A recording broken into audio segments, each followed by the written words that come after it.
Welcome to the Spark of Madness. We got here a group of people who like comic books. And look at the jewels. The jewels.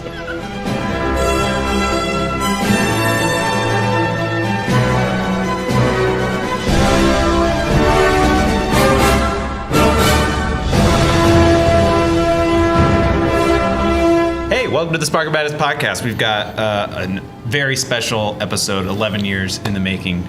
Today we have assembled our all-star superhero panel of Ben and Chauncey and Rachel Frend. Hey, welcome back, guys. We're obviously not in studio. We are here at IUPUI Informatics and Communications Tech Complex, where we did our Ready Player One. We did Ready Player One with you guys. Yep.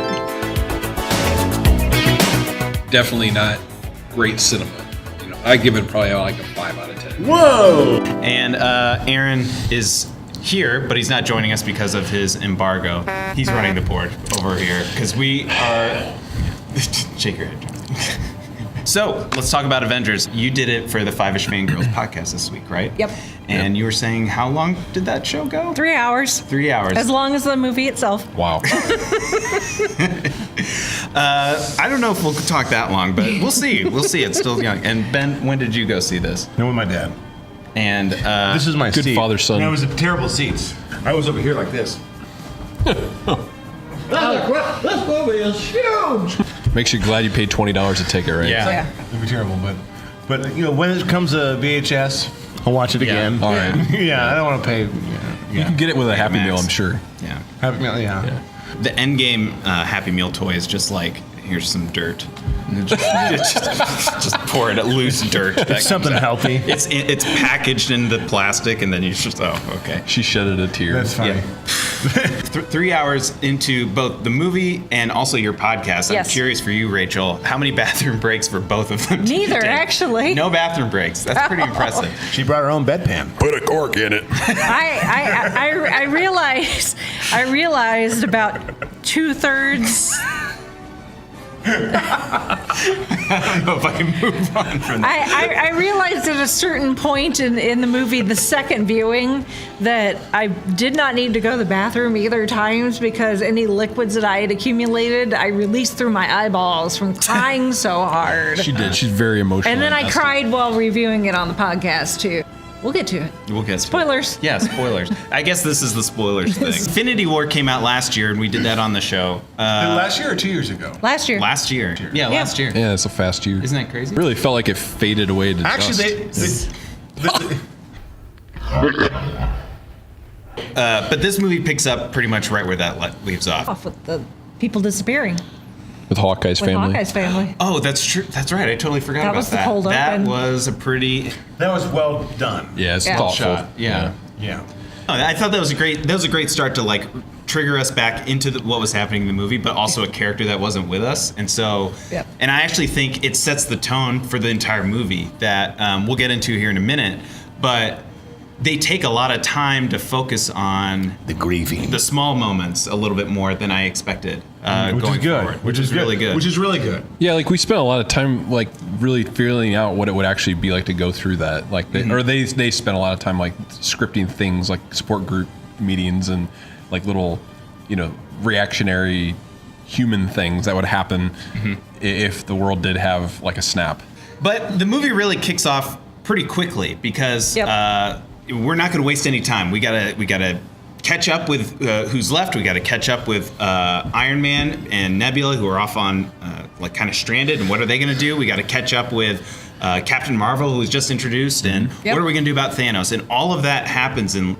I don't know how much movie time. Not but it even wasn't very 30 fast. minutes. Yeah. What did you guys think of the Iron Man setup at the start? But wasn't he really Nut- skinny in the beginning? He looked really Oh yeah. amazing. Well, he was even worse like once he he was got back to starving Earth. to death. Oh yeah, because he was in space and they ran out of stuff. To give you the idea. ran out of food and water. Yeah. But I thought. But he not- looked really bad even once they got back to Earth. Yeah. He looked even worse. He That looked was like the Tobey sad Maguire to look. Spider-Man before he got bit. Yeah. Or Captain America. Captain America. pre-serum. Yeah. Yeah, it was kind of hard to see him like that. Given the trajectory of the movie, I thought they started it really well from what is most important to him, like when he's recording messages. And they brought that back. Okay, let's talk about them killing Thanos at the start.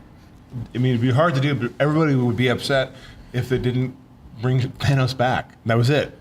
Oh, You we know? never saw him again. Yeah, that was it. They killed him. Yeah. But I He was like, wasn't they had to have a payoff of that payoff of Yeah. getting him. You know, like, it's so easy to kill him. It was a quick. They didn't even really have a plan. He was really.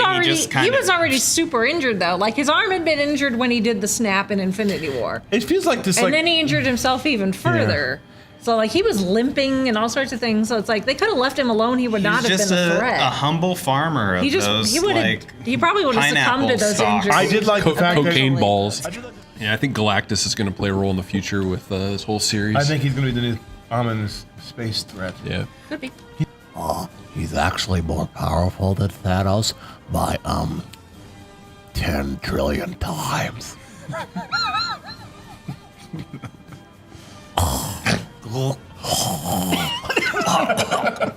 No, but I agree with you though, Ben, that it was kind of.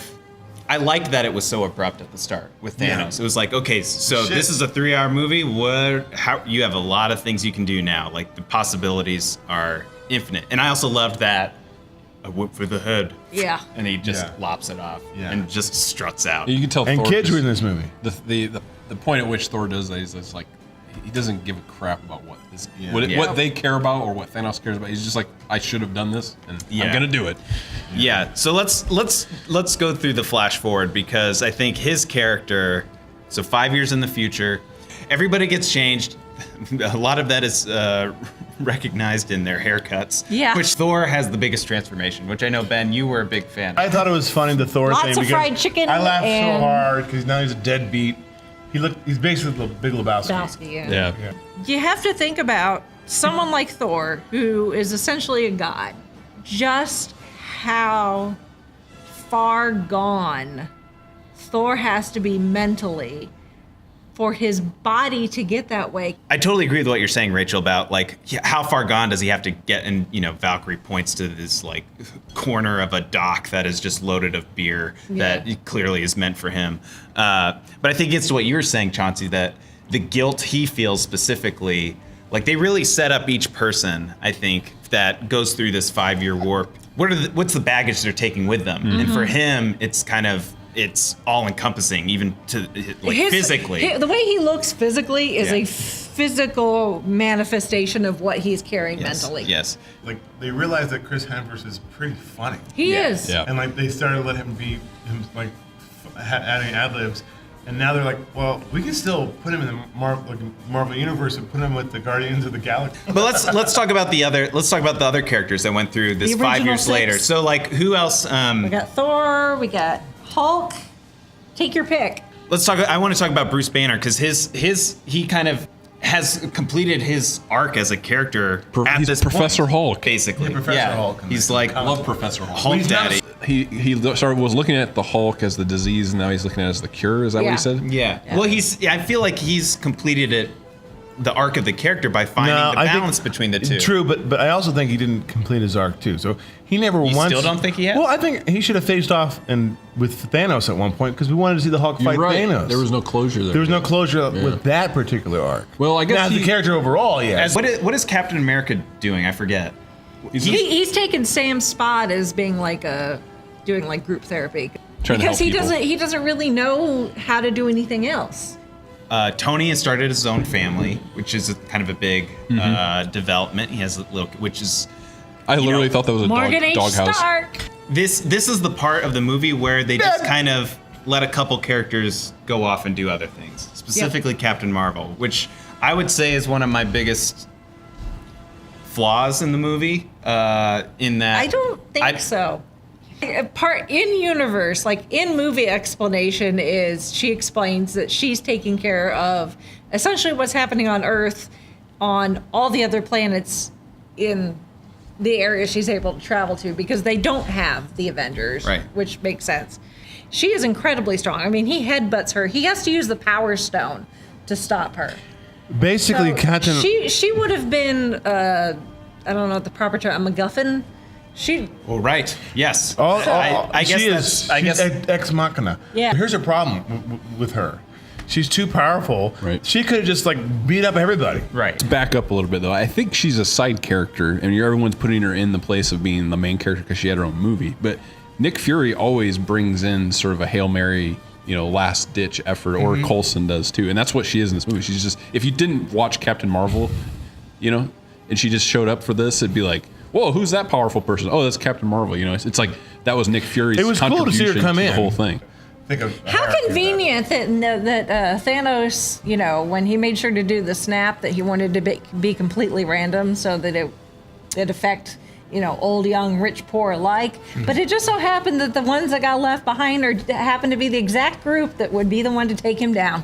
Sounds like somebody Wrote that. a script or something. And like, why would we kill Captain Marvel?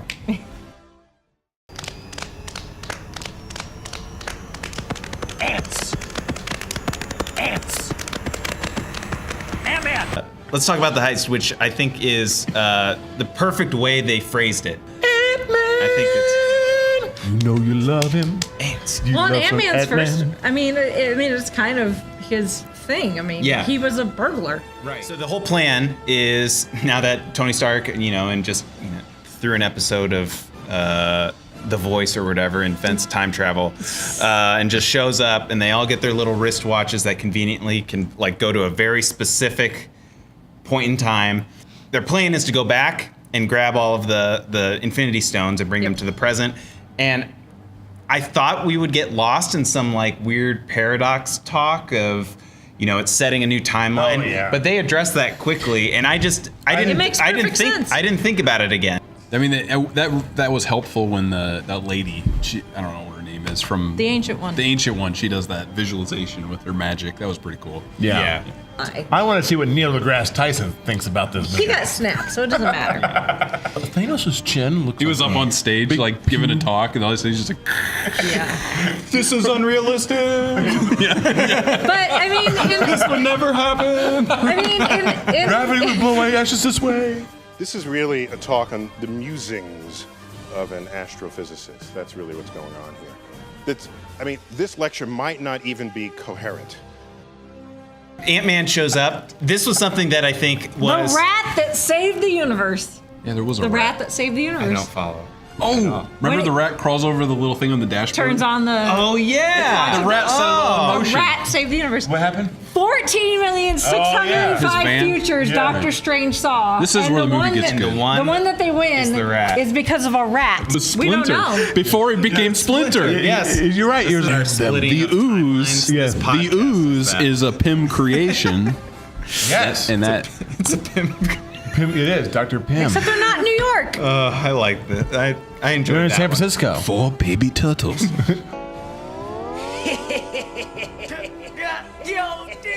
The teams to each Infinity Stone that they were tasked to go get, of all the teams you thought would screw up royally, the one with Iron Man would not have been my guess. Yeah.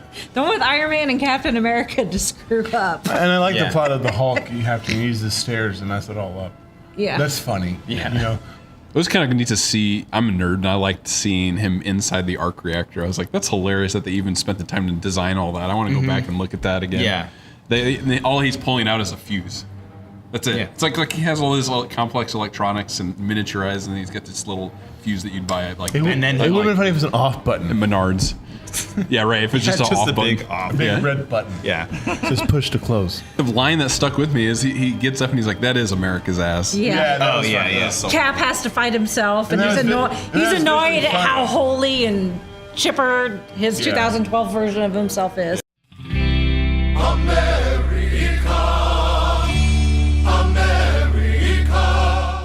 The flashbacks, though, are mostly just kind of fun, especially when they go back to the 70s, and even in Asgard, where Thor gets to talk to his mom. That's Yeah. where it takes a turn, Yeah. like an emotional turn that I wasn't expecting at all. Yeah. That they would spend so much time on Peggy. Thor needed it. This was the closest Thor was Rocket. going to get to therapy. Rocket talking Thor into doing this. Well, trying Yeah. to. He ends up failing, but I mean, he does give him a nice slap on give the face. raccoon an Academy Award. This is where they take the original six and the emotional turn starts to kick in. This is where we get Hawkeye and Black Widow, like that what they mean to each other in the Soul Stone. I totally did not even think about the fact that what it takes to get the Soul Stone. I'm like, oh yeah, they're gonna go Yeah. back in time and get all the stones. They'll just take and it. it wasn't No. until they got to Vormir where I'm like, oh yeah, that's how you gotta get the Soul Stone. And I loved how they did that too. This like almost It's the opposite of what Thanos did. Yeah. well, and that they were using their like little combat, things we're so familiar with to prevent the other. Neither of from, them are supers, so Yeah. they're more evenly matched physically. Then simultaneously you shift to Thor and his mom talking, and she's basically telling him, be the best version of you. A lot of the dialogue there was really good. Then you get Peggy coming back with Captain America, and you get John Slattery as his dad, Iron Man's dad, coming back in, which was a whole plot point in other movies too, and he's And I literally love talking to him. that they got James D'Arcy as Jarvis. That is a beautiful Easter egg for the people that bothered to watch the Agent Carter TV series.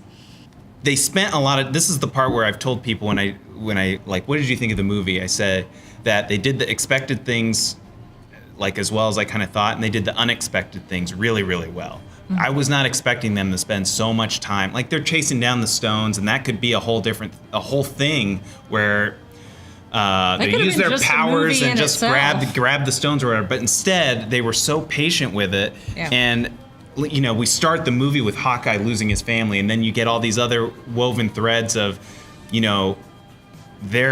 these superhuman people have like down to earth cares and love and family and people they care about, and it goes all the way down to Black Widow, who's the biggest one to die at this point in the movie. Like she sacrificed herself for the Soul Stone. And one of the big things they say is that she finds out what her dad's name is during this. Because she didn't know. Because she had never known that. This is what Endgame for me was, and the fact that they realized that from a strategy standpoint to like, no, this is what all of this means. This is what we've been funneling to. It's like there's a big intergalactic cosmic threat that now we're gonna fight. We're gonna give you that payoff, but it has been all about the characters the whole time. Yeah. But they gave each of the main six their due, which I thought was just great.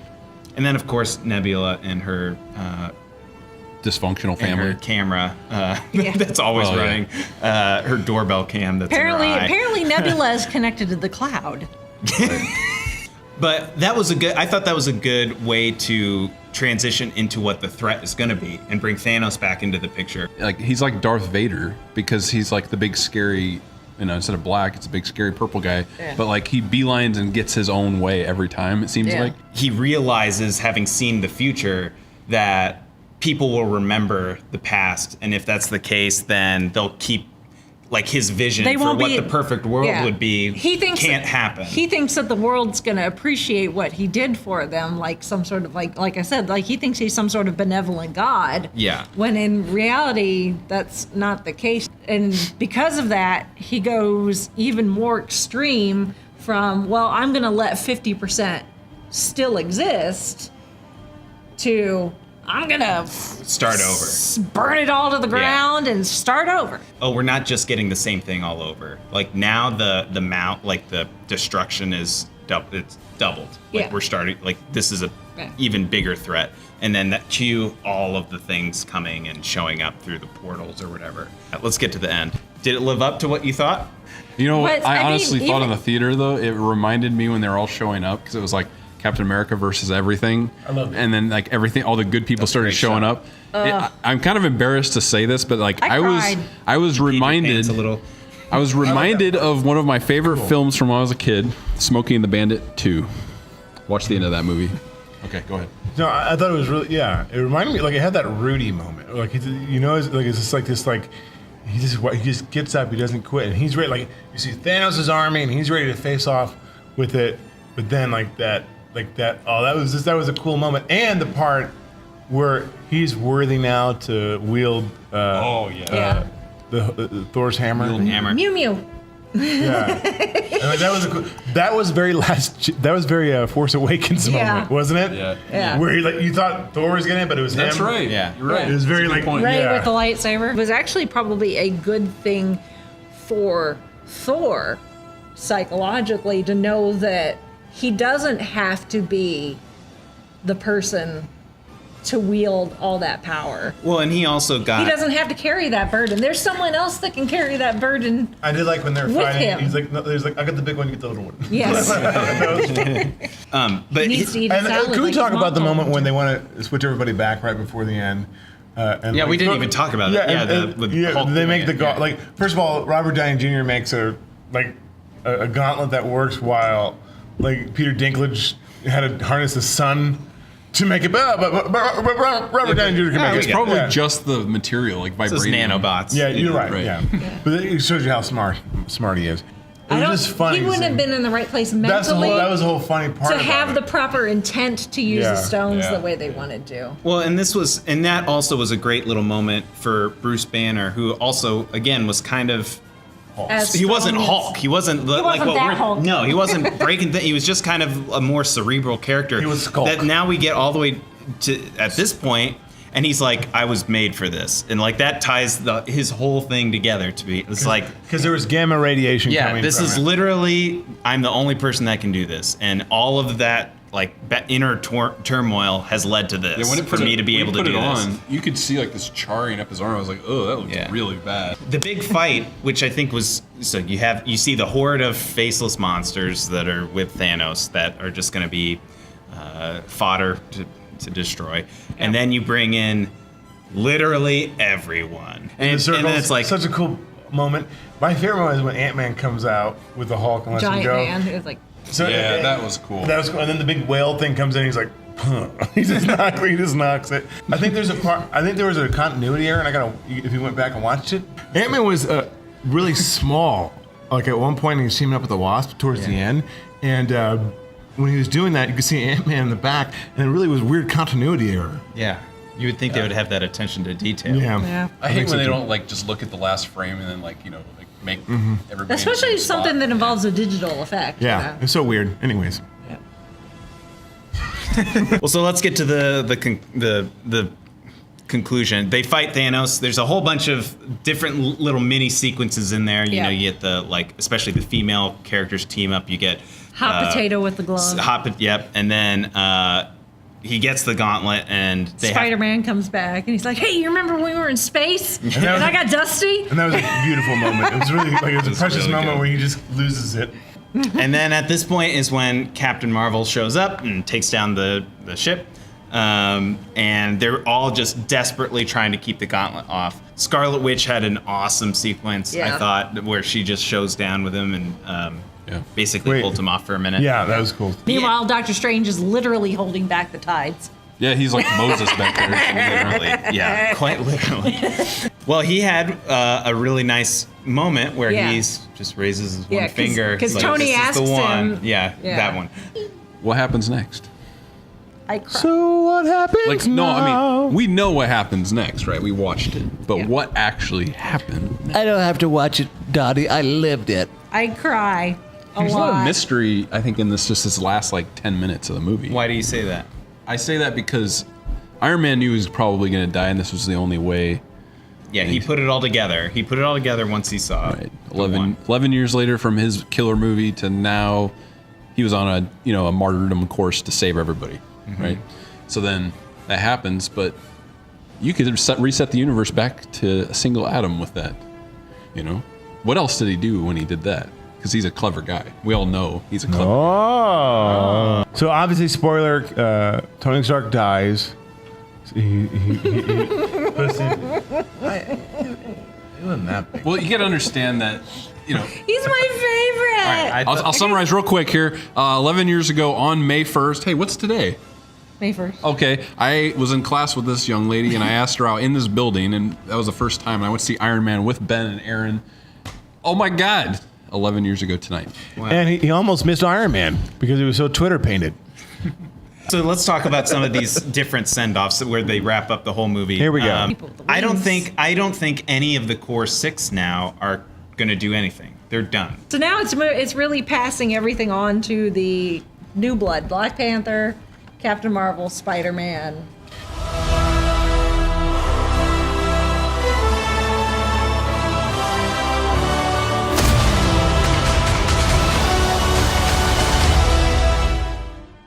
out of 10, what number would you give the movie? And also, if you could boil it down to one kind of reason why, what would it be? Let's start with you, Ben. I give it a 7. I actually think it was inferior to the last one. Infinity War. Infinity War is better, but it's still pretty good. I recommend people to see it. I enjoyed it because it closed a lot of things. I think the best part for me was the Captain America, portal thing open. That was a cool moment. But the best part, everything ended the best because it ended. It's very subtle with Captain America, just dancing with the woman he loved, and that was the best story arc ever. He's like, screw it. I've done so many things for other people. I'm just gonna do something for myself for a change. And it was beautiful. It was simple. And throughout all these series, he just loved one woman. He never was. And it was such old classic 1940s. It was beautiful to me. And they ended it, and it reminded me of my grandparents in that time. And I really loved that. And I got the feels for that. I agree with you that it's inferior to Infinity War, but I'd still give it a 9 out of 10. Yeah. Actually, for all the reasons we've talked about, especially for we've said a bunch of times, the main 6 and what they did to pay off those characters. I don't think it was as funny as some of the other ones. It didn't have that element all the way through. But the fact that they can add that element in the serious tone worked. And it frankly surprised me, which I didn't think was possible going in. Rachel. It's hard for me to rate because to me this is an Infinity War package deal, almost like a mini series where you really need to have the whole thing. You need almost 6 hours of movie to tell this whole tale. By itself, I would probably give it a 9. The storytelling on paper, this should not work. This many characters, this many plot points, this much going on. So many different loose ends and things that, all the different MCU movies that came before that they referenced. It should not work, but it does. And I mean, kudos to Feige and the Russo brothers and everybody involved in this whole production to pull this off. Endgame, I give it a 9. As a package deal with Infinity War, I mean, it's 10 out of 10. I can make it quite simple because we don't have much time. I think the MCU has spent X amount of movies. Your entire relationship. My entire relationship, making a lot of. And now this has all been for you. Yeah. No. She's like, now I'm divorcing you. Yeah, right. It's over. A whole bunch I don't feel so good. They spent all this time making movies that I could watch over and over again. And I can't say that I want to rewatch Endgame. But Moments. It's because it's a different type of movie. All those other movies are like WWF to me. I'm like, I just want to watch it again. I want to see the monster trucks and punching people in the face. It's awesome. King Kong fighting T-Rexes, yeah! The Endgame has melancholy and deep drama and retrospection, and I now am enjoying thinking amongst nothing else but one character's thread throughout their entire journey at a time. So I'll be driving home and all I think about is what about Rocket Raccoon? What was his whole life's journey now that I've seen it? The parts of it that I've seen. That's awesome. So I'm giving it a 10 out of 10 just because it changed the mold into a melancholy, dramatic state for a superhero movie that, other movies have tried with superheroes, but they're not succeeding because they try to jam too much too fast. It took so many years to get to a point where I could actually put respect in such a heavy themed movie. So what you're saying is you like melancholies, eh? Put that on the screen. Well, thank you, Chauncey and Rachel, for coming on the show again for this very special one that has been 11 years in the making for you guys. What are you doing, Ben? Nothing. So I don't know what we're doing next week, but just in case, follow us on Facebook and Twitter. We've got a Patreon now. What are you doing? Nothing. Okay. So just keep an eye out for our update for next week. Aaron will be back on the show. We'll probably have a new guest, but And I'm gonna be the host.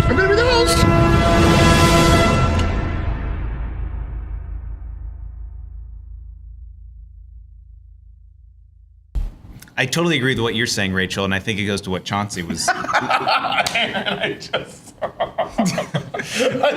saw. I'm sorry. You have to point that out later. Did you see it? Yeah. He has the Joker on there too.